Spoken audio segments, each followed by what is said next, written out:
Madam, उनके पति की रोड एक्सीडेंट में मौत हो गई थी। वह अपनी सहेली के बोलने पर अपने यहाँ एक नौजवान नौकर रख लेती है। नौकर की बातें, नौकर की हरकतें, यह सब उनके पति से मिलती थीं। उन्हें शक होने लगा। एसपी मैडम ने रात 1 बजे नौकर को अपने बेडरूम में बुलाया और फिर जो हुआ उसको जानने से पहले अगर आपने मेरा चैनल सब्सक्राइब नहीं किया है तो अभी कर लें, ताकि ऐसी ही रोचक कहानियां आपके पास पहुंचती रहें।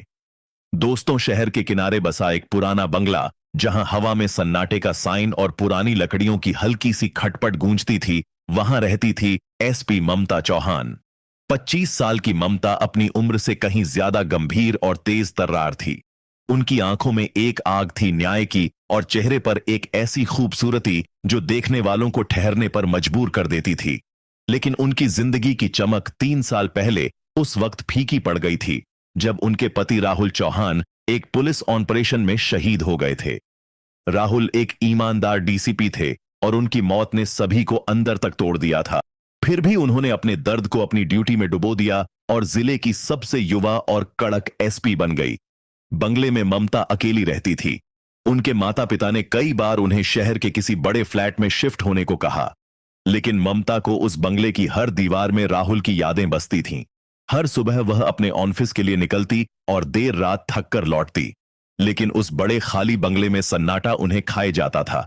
एक दिन उनकी पुरानी सहेली और इंस्पेक्टर मीरा ने सुझाव दिया, ममता, तुम्हें कोई नौकर रख लेना चाहिए। घर का काम तो संभल जाएगा और तुम्हारा मन भी कुछ हल्का रहेगा। ममता ने पहले तो मना किया, लेकिन मीरा की जिद के आगे हार मान ली। कुछ दिन बाद मीरा ने एक नौजवान को उनके घर भेजा। उसका नाम था गोपाल। 28 साल का गोपाल लंबा हट्टा कट्टा और हद से ज्यादा हैंडसम था। उसकी आंखों में एक अजीब सी गहराई थी और चेहरा ऐसा कि कोई भी उसे एक बार देखकर भूल ना पाए। वह ममता के बंगले में काम करने लगा। खाना बनाना, घर की सफाई, बगीचे की देखभाल और छोटे मोटे काम। गोपाल की खामोशी और उसका काम करने का तरीका ममता को अजीब सा लगता था। वह हर काम इतनी सफाई से करता जैसे उसने बंगले को पहले से जान रखा हो।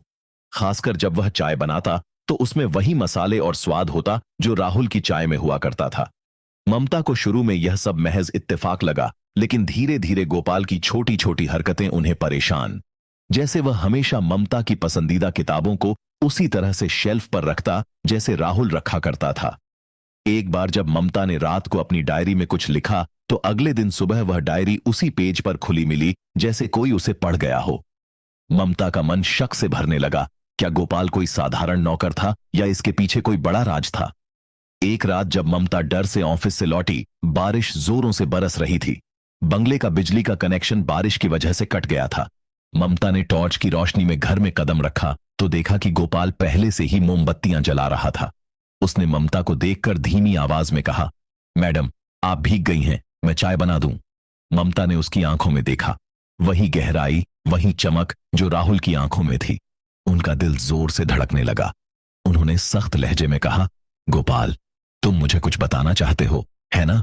बोलो, सच क्या है? गोपाल ने एक पल के लिए नजरें झुका ली, फिर मुस्कुराते हुए कहा, मैडम, मैं बस आपका नौकर हूं, आप टेंशन ना लें, चाय लाता हूं। लेकिन उसकी आवाज में एक अजीब सी बेचैनी थी जो ममता से छिप ना सकी। अगले दिन ममता ने मीरा को बुलाया और गोपाल के बारे में बात की। मीरा, मुझे लगता है गोपाल कोई साधारण इंसान नहीं है। उसकी हरकतें, उसका चाय बनाने का तरीका, उसकी बातें मुझे बार बार राहुल की याद दिलाती है। क्या मैं पागल हो रही हूं? मीरा ने हंसकर बात टालने की कोशिश की, लेकिन ममता का शक अब गहरा चुका था। उन्होंने मीरा से कहा, तुम गोपाल की बैकग्राउंड चेक करो, मुझे सच जानना है। कुछ दिनों बाद मीरा ने ममता को बताया कि गोपाल के बारे में कोई ठोस जानकारी नहीं मिली। उसने बताया कि गोपाल का आधार कार्ड और दूसरी डिटेल्स सही थी, लेकिन उसका पुराना रिकॉर्ड कहीं दर्ज नहीं था। ममता, यह आदमी शायद सचमुच कोई साधारण नौकर है, लेकिन अगर तुम्हें शक है तो मैं उसकी और जांच करवाती हूं। साध्वी ने हामी भर दी। अब गोपाल को लेकर और उलझ गया था। एक रात जब ममता अपने बेडरूम में कुछ पुराने फोटो देख रही थी, उन्हें राहुल और अपनी शादी की एक तस्वीर मिली। उसमें राहुल ने सभी को एक खास अंगूठी दी थी जिस पर छोटा सा एस उकेरा हुआ था। ममता ने वह अंगूठी हमेशा अपनी डायरी में रखी थी, लेकिन जब उन्होंने डायरी खोली तो अंगूठी गायब थी। उनका दिमाग सुन्न हो गया। क्या गोपाल ने इसे चुराया था या कोई और था? अगले दिन शांभवी ने गोपाल को बुलाया और सख्त लहजे में पूछा, गोपाल, मेरी डायरी से एक अंगूठी गायब है, तुम्हें कुछ पता है?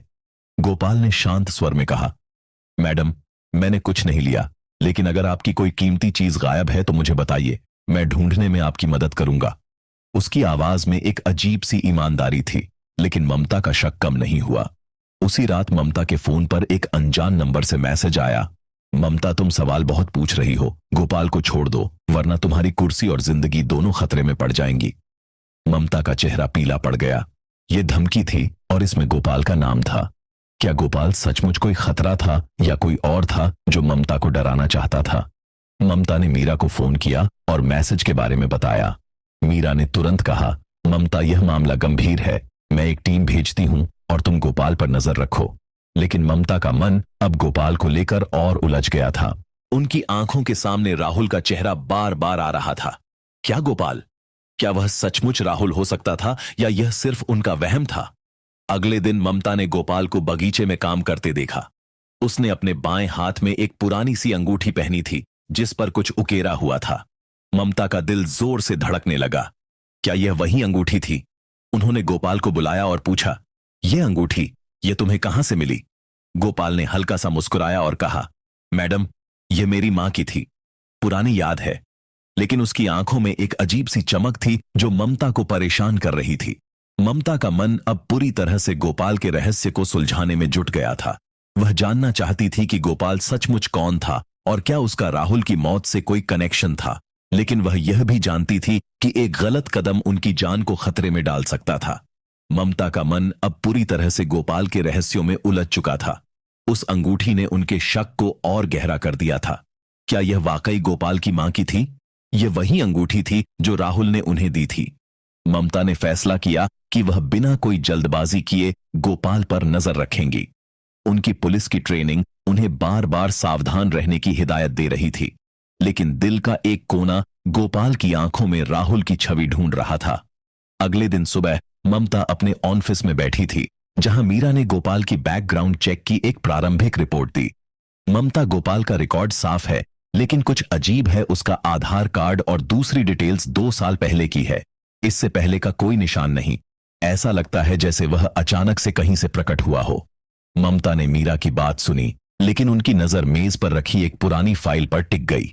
राहुल की मौत से जुड़े केस की फाइल। उन्होंने मीरा से कहा, मुझे राहुल के केस की फाइल दोबारा देखनी है, शायद कुछ छूट गया हो। रात को जब ममता बंगले में लौटी, गोपाल रसोई में खाना बना रहा था। उसने ममता को देखकर हल्का सा मुस्कुराया और कहा, मैडम, आज आपकी पसंद का राजमा चावल बनाया है। ममता का दिल फिर से धड़क गया। राजमा चावल राहुल की पसंदीदा डिश। उन्होंने गोपाल को गौर से देखा, लेकिन कुछ बोली नहीं। खाना खाते वक्त शानवी ने गोपाल से पूछा, गोपाल, तुम पहले कहां रहते थे? तुम्हारी फैमिली के बारे में कुछ बताओ। गोपाल ने चम्मच नीचे रखा और धीमी आवाज में, कहानी कुछ खास नहीं। मैं एक छोटे से गांव से हूं। मां बाप बचपन में गुजर गए, अब बस अकेला हूं। उसकी आवाज में एक दर्द था, लेकिन ममता को लगा कि वह कुछ छिपा रहा है। उन्होंने बात को आगे नहीं बढ़ाया, लेकिन मन ही मन ठान लिया कि गोपाल की सच्चाई तक पहुंचना होगा। उसी रात ममता ने राहुल की केस फाइल खोली। उसमें लिखा था कि राहुल एक हाई प्रोफाइल ड्रग रैकेट के खिलाफ ऑपरेशन लीड कर रहे थे। ऑपरेशन के दौरान एक गोदाम में धमाका हुआ था और राहुल का शव कभी नहीं मिला। पुलिस ने मान लिया था कि वह मर चुके हैं, लेकिन ममता को हमेशा शक रहा कि राहुल की मौत इतनी साधारण नहीं थी। फाइल में एक और जो ऑपरेशन की रात वहां मौजूद था, लेकिन उसका बयान अधूरा था। गवाह का नाम नहीं लिखा था। कोड नाम था शैडो। ममता का दिमाग ठनका। शैडो? क्या गोपाल वही गवाह हो सकता था या इससे भी बड़ा राज्य था? उन्होंने मीरा को फोन किया और कहा, मीरा, राहुल के केस में शैडो नाम के गवाह का पता लगाओ, मुझे उसकी हर डिटेल चाहिए। अगले दिन ममता ऑफिस में व्यस्त थी जब मीरा ने उन्हें एक पुरानी तस्वीर भेजी। यही में वह राहुल की एक पुरानी पुलिस ट्रेनिंग की तस्वीर थी, जिसमें वह अपने कुछ साथियों के साथ खड़ा था। तस्वीर में एक चेहरा ममता को जाना पहचाना लगा। वह गोपाल से मिलता जुलता था। ममता का दिल जोर से धड़कने लगा। क्या यह सचमुच गोपाल था या उनकी आंखें उन्हें धोखा दे रही थीं? शाम को जब ममता घर लौटी, गोपाल बगीचे में पानी दे रहा था। ममता ने उसे बुलाया और तस्वीर में तुम हो गौर से देखा और उसका चेहरा एक पल के लिए सख्त हो गया। फिर उसने हल्के से हंसते हुए कहा, मैडम, यह मैं नहीं हूं, शायद कोई और है जो मुझसे मिलता जुलता है। लेकिन उसकी आंखों में एक हल्का सा डर था जो ममता से छिपा ना सका। उसी रात ममता के फोन पर फिर से एक अनजान नंबर से मैसेज आया। ममता, तुम बहुत करीब पहुंच रही हो, शैडो को छोड़ दो, तुम्हारा बंगला तुम्हारी कब्र बन जाएगा। ममता का खून ठंडा पड़ गया। शैडो यह नाम फाइल में था और अब इस धमकी में गोपाल और शैडो का क्या कनेक्शन था और क्या गोपाल वाकई राहुल हो सकता था? ममता ने मीरा को तुरंत बुलाया और मैसेज दिखाया। मीरा ने कहा, ममता, यह लोग तुम्हें डराना चाहते हैं, लेकिन अगर गोपाल शैडो है तो वह कुछ बड़ा राज छुपा रहा है। हमें उस पर दबाव डालना होगा। ममता, नहीं मीरा, अगर गोपाल राहुल है तो मैं उसे डराना नहीं चाहती, और अगर वह कोई और है तो हमें पहले सबूत चाहिए। अगली सुबह ममता ने गोपाल को बंगले के लिविंग रूम में बुलाया। उन्होंने सख्त लहजे में कहा, गोपाल, अब और छिपने की जरूरत नहीं। मुझे सच बताओ, तुम शैडो हो, है ना? और तुम राहुल को कैसे जानते हो? गोपाल ने एक पल के लिए ममता की आंखों में देखा, फिर सर झुका लिया। मैडम, आप गलत समझ रही हैं। मैं कोई शैडो नहीं हूं, मैं बस आपका नौकर हूं।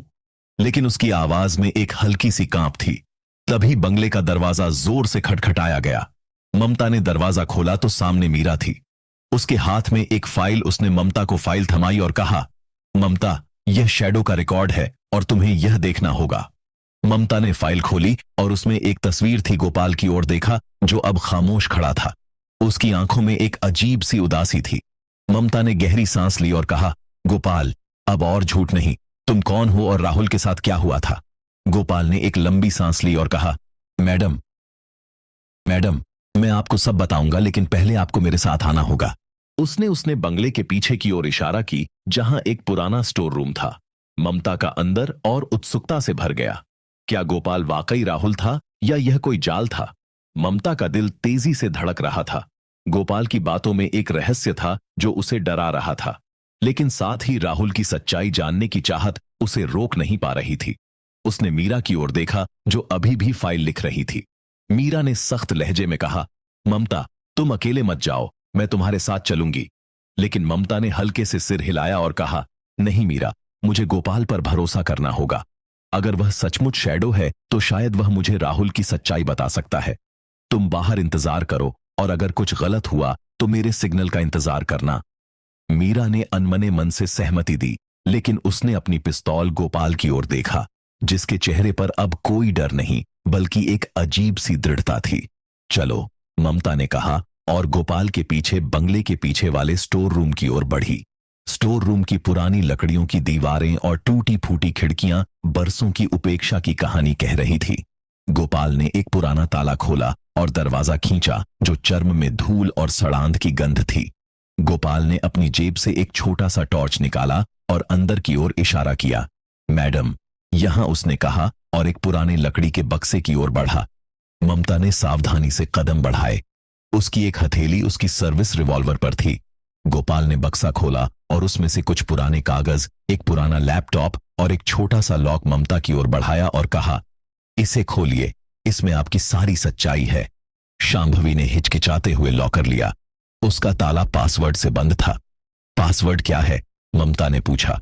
गोपाल ने धीमी आवाज में कहा, आपकी और राहुल की शादी की तारीख। ममता का दिल जोर से धड़क गया। उसने कांपते हाथों से पासवर्ड डाला। 156/2021 पर राहुल का नाम लिखा था। ममता ने डायरी खोली और उसमें राहुल की हैंडराइटिंग थी। पन्नों पर लिखा था कि वह एक बड़े ड्रग और हथियार रैकेट की जांच कर रहा था, जिसमें कुछ बड़े पुलिस ऑफिसर और बिजनेसमैन शामिल थे।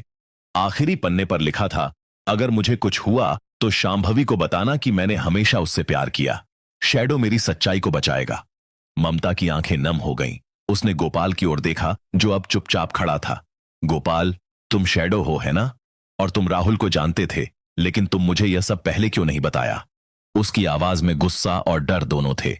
गोपाल ने गहरी सांस ली। मैडम, मैं शैडो हूं। मैं राहुल का जूनियर था। उस रात जब गोदाम में धमाका हुआ, मैं वहां था। राहुल ने मुझे अपने प्लान के बारे में बताया था। उसने कहा था कि अगर उसे कुछ हुआ तो मुझे उसकी सच्चाई को बचाना है, लेकिन मैं उसे बचा नहीं सका। उसकी आवाज कांप रही थी। ममता ने डायरी को सीने से लगाया तो राहुल मर चुका है, तुम यह कह रहे हो? उसकी आंखों से आंसू बहने लगे। गोपाल ने सर झुका लिया। मैडम, मुझे नहीं पता। उस रात के बाद राहुल का कोई निशान नहीं मिला, लेकिन मैंने सुना था कि रैकेट के लोग अभी भी डरते हैं कि वह जिंदा हो सकता है। इसीलिए मैं आपके पास आया। मैं आपके बंगले में काम करने लगा ताकि आपकी हिफाजत कर सकूं। ममता का मन उलझन में डूब गया। अगर गोपाल शैडो था तो वह सच बोल रहा था, लेकिन उसकी आंखों में राहुल की छवि और उस अंगूठी का रहस्य अभी भी अनसुलझा था। तभी स्टोर रूम के बाहर से एक तेज आवाज आई कांच टूटने की।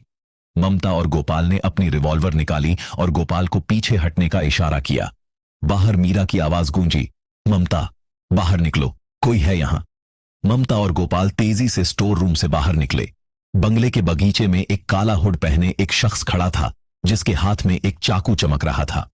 मीरा ने अपनी पिस्तौल तान रखी थी, लेकिन वह शख्स अचानक धुएं के गुब्बार में गायब हो गया। ममता ने गुस्से में गोपाल की ओर देखा। यह क्या था गोपाल, तुमने मुझे जाल में फंसाया? गोपाल ने जल्दी से कहा, मैडम मुझ पर भरोसा करें। यह जिन्होंने राहुल को मारा वे अब आपके पीछे हैं, क्योंकि आपको डायरी मिल गई है। मीरा ने ममता को खींचकर कहा, ममता अब रिस्क मत लो, यह डायरी मेरे पास रहेगी और मैं इसे हेडक्वार्टर ले जाऊंगी। तुम और गोपाल मेरे साथ चलो, लेकिन साथ दिया नहीं। मीरा, अगर गोपाल सच बोल रहा है तो मुझे इस रैकेट का पर्दाफाश करना होगा। राहुल के लिए उसी रात ममता के फोन पर फिर से एक अनजान मैसेज आया। ममता तुमने डायरी देख ली, अब तुम्हारा समय खत्म हो रहा है। कल रात 1 बजे पुराने गोदाम के पास अकेले आना। ममता का दिल दर्द और गुस्से से भर गया। यह वही गोदाम था जहां राहुल की मौत हुई थी। क्या यह सच का आखिरी मौका था या फिर एक और जाल? ममता ने गोपाल को मैसेज दिखाया। उसने गंभीर स्वर में कहा, मैडम यह लोग आपको खत्म करना चाहते हैं, लेकिन अगर आप जाना चाहती हैं तो मैं आपके साथ चलूंगा। ममता ने उसकी आंखों में देखा। उनमें राहुल की तरह ही एक जुनून था। उसने सर हिलाया और कहा, ठीक है गोपाल, लेकिन अगर तुमने मुझे धोखा दिया तो मैं ममता का मन अब पूरी तरह से उस रात की मुलाकात के लिए तैयार था। पुराने गोदाम का नाम सुनकर उनके दिल में राहुल की यादें ताजा हो गई थीं, लेकिन साथ ही एक जलन थी उस रैकेट को बेनकाब करने की जिसने उनकी जिंदगी छीन ली थी। गोपाल की बातों पर उनका शक अभी भी बरकरार था, लेकिन उसकी आंखों में दिखने वाली सच्चाई और राहुल से मिलती जुलती हरकतें उन्हें रोक रही थीं।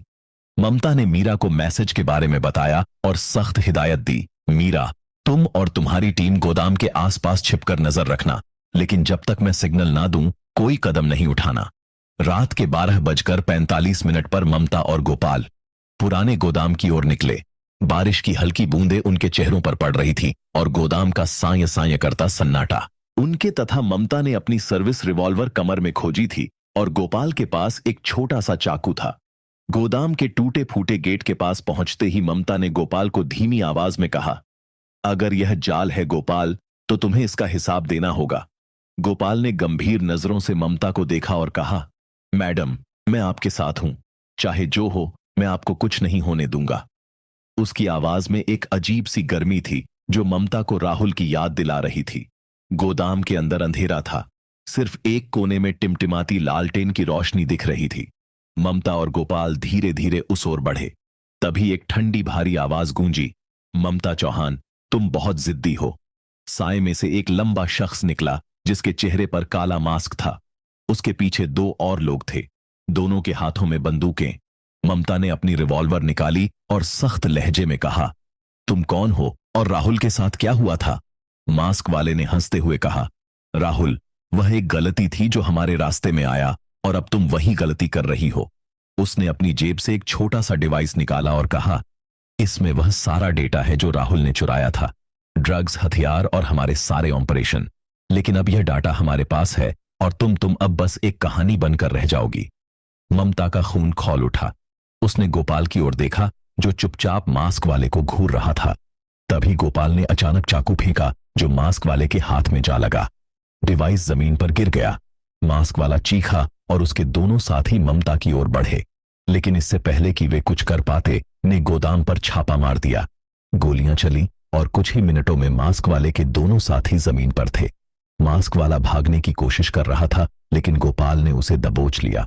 ममता ने मास्क उतारा और सामने था एक जाना पहचाना चेहरा, विक्रम सिंह, एक रिटायर्ड डीआईजी जो राहुल का सीनियर था। कहा, ममता तुम और राहुल दोनों जिद्दी थे।